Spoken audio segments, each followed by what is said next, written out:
కుంభరాశి వారికి ఈ వారం లాభసాటిగా ఉంటుంది. వ్యాపారంలో మంచి అభివృద్ధి ఉంటుంది. ఉద్యోగంలో మంచి స్థిరత్వం లభిస్తుంది. చేసే పనిలో ఎటువంటి ఇబ్బంది లేని వాతావరణం నెలకొంటుంది. కోర్టు సంబంధించిన వ్యవహారాలు కాస్త చికాకు పెట్టిస్తాయి. అదేవిధంగా భూ సంబంధించిన వ్యవహారాలు కూడా కాస్త చికాకు పెట్టిస్తుంటాయి. వ్యాపారం పరంగా బాగుంటుంది, ఉద్యోగ పరంగా బాగుంటుంది. కానీ ఇటువంటి విషయంలో కాస్త ఇబ్బంది పెట్టడం అనేది మనశ్శాంతికి గురవుతారు. అదేవిధంగా ఆరోగ్యరీత్యా కూడా కాస్త ఇబ్బంది పెట్టే విధంగా కూడా కొన్ని గోచరిస్తున్నాయి. వాటి విషయంలో జాగ్రత్త వహించండి. తృతీయాధిపతి దశమాధిపతి అయిన కుజుడు దశమంలో ఉన్నారు. పంచమ అష్టమాధిపతి అయిన బుధుడు దశమంలో ఉన్నారు. ప్రేమ వివాహాలకు సంబంధించిన వ్యవహారాల్లో కొన్ని జాగ్రత్తలు తీసుకోవడం చెప్పదగినది. అదేవిధంగా ఖర్చుల విషయంలో కొన్ని జాగ్రత్తలు తీసుకోవాలి.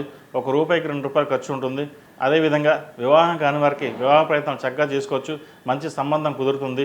ఎప్పటి నుంచో ఆగిపోయిన సంబంధం, రాని సంబంధం, మళ్ళీ సంబంధం రావడం, వివాహ ప్రయత్నాల్లో ఫలించడం అనేది ఈ వారం జరిగే విధంగా గోచరిస్తుంది. మంచి ఫలితాలు ఉన్నాయి కాబట్టి ఏదైనా సరే దైవానుగ్రహంతో ముందుకు వెళ్ళడం చెప్పదగినది. ఈ రాశిలో జన్మించిన విద్యార్థులకు కాలం అనుకూలంగా ఉంది. వైద్య వృత్తిలో ఉన్న వారికి రావాల్సిన సీట్ ఏదైతుందో అది లభిస్తుంది. మంచి యూనివర్సిటీలో సీట్ రావడం అనేది ఒక చెప్పదగిన శుభసూచకం అని చెప్పచ్చు. ఇది విదేశాల్లో కావచ్చు, స్వదేశంలో కావచ్చు, మీరు అనుకున్న సీటు లభించే విధంగా గోచరిస్తోంది. చక్కగా ప్రయత్నాలు ప్రారంభించుకోవచ్చు. అదేవిధంగా ప్రభుత్వ సంబంధమైన వ్యవహారాలు వీరంత అనుకూలంగా లేదు. సప్తమాధిపతి అయిన రవి భాగ్యంలో నిలిచేబడి ఉన్నారు. ప్రభుత్వం సంబంధించిన ఇబ్బందులు అనేవి తలెత్తే అవకాశం గోచరిస్తుంది. వాటి విషయంలో జాగ్రత్త తీసుకోవడం చెప్పదగినది. ఈ రాశిలో జన్మించిన స్త్రీలకు వృత్తి ఉద్యోగాల పరంగా, వ్యాపార పరంగా అనుకూలంగా ఉంటుంది. అయితే ఆరోగ్యరీత్యా కొన్ని జాగ్రత్తలు తీసుకోవడం చెప్పదగినది. సహోదరి మధ్య విభేదాలు రాకుండా చూసుకోవాలి. అదేవిధంగా జీవిత భాగస్వామితోటి మాట పెరిగే అవకాశం లేకపోలేదు. వాటి విషయంలో జాగ్రత్త తీసుకోవాలి. ఎంతవరకు వెళ్తుంటే డివోర్స్ దాకా వెళ్ళే అవకాశం కూడా లేకపోలేదు. వాటి విషయంలో మనకి చాలా జాగ్రత్త వహించడం చెప్పదగినది. కెరియర్ పరంగా, వ్యాపార పరంగా, ఎడ్యుకేషన్ పరంగా అంతా బాగుంటుంది.